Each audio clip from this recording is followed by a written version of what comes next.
Does this look like the face of a comedian? I didn't sleep very well, but I gotta get this shit done because I'm trying to get shit done.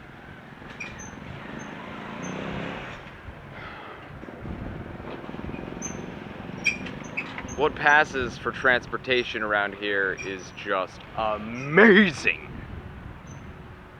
That's actually a more normal car.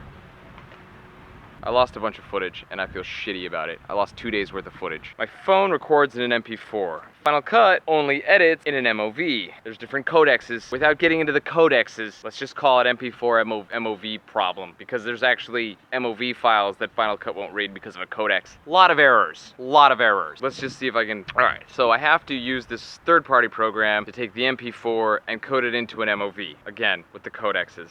Let's just not get into it. So what happens is once it's coded, then I erase it from my computer because I don't need it anymore and it takes up space. I have 500 gig hard drive. Once it codes, it takes something that's like 20 gig and turns into 120 gig. Because God hates me, that's why. So I set this shit to code, I go to sleep, I wake up, I delete the footage before I make sure that it coded. For some reason it didn't code. 2 days of footage gone. I know.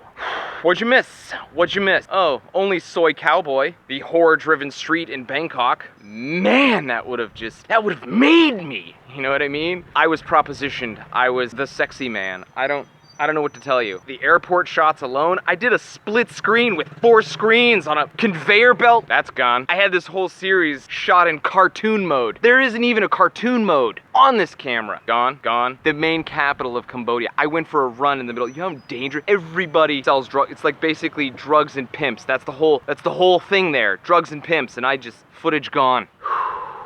Gone. And then her pimp comes out, and I almost get into a fight, but I talk my way out of it. Gone. 2 days of life. Gone. Fuck it. There's a lot more life to live. So we keep going, with a little help from our friends. Today's friends are Amir Mir, and Davor Sadrich, and Jose Purel. Look at me. Am I fucking around?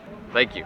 Now where was I? That's right, I was sharing my life with you on the internet. There are 2 essential things that you need to drive a motorcycle around Cambodia. One of them is to be in Cambodia. The other is a motorcycle. That is really it. As I had just landed in Cambodia, all I needed to do was procure a motorcycle. Let's go get a bike. There's something to be said for the societies that have evolved past the nickel and diming of bartering and for everything. It's just like exhausting. It's like I want to be taken to this motorcycle shop and this tuk-tuk driver's like $5 and I'm just like, what? Like, no, bus ticket across your entire country is $5, not 4K. I was like, I could walk that. He's like, okay, then walk it. And I was like, fucking I will. So now we're walking. That's gotta void the manufacturer's warranty, eh?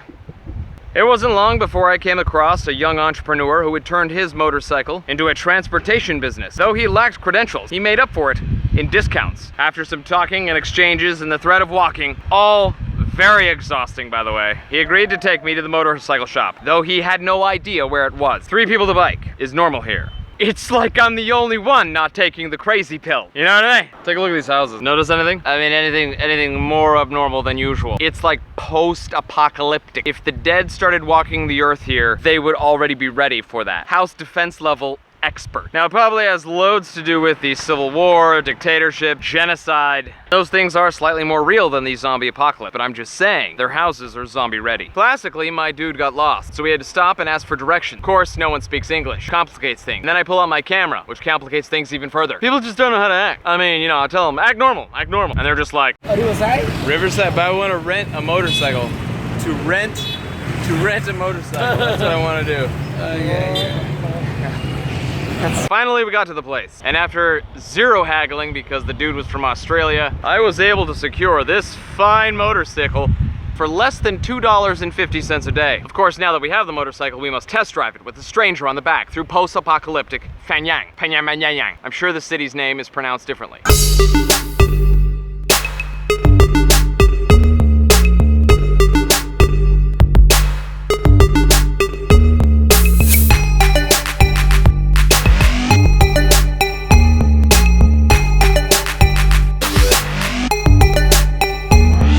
How much is one?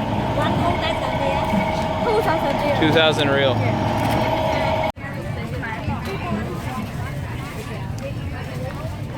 It's good. Huh? Let me know what you think. It's good. Look. Tasty, right? It's got lemon in it. Yeah. Just put lemon in it. It's not bad. Lemon? 50 cents, you can't beat it. I mean, the ice is gonna give me diarrhea, but... Typhoid, maybe? Yeah, typhoid, who knows? But yeah, good stuff. Tomorrow, we wake up and spend the entire day on the motorcycle to drive out to the coast. I love you, my little lemon drops. Do join us tomorrow when we continue our very important work. Australia stand-up comedy shows. Help a brother out.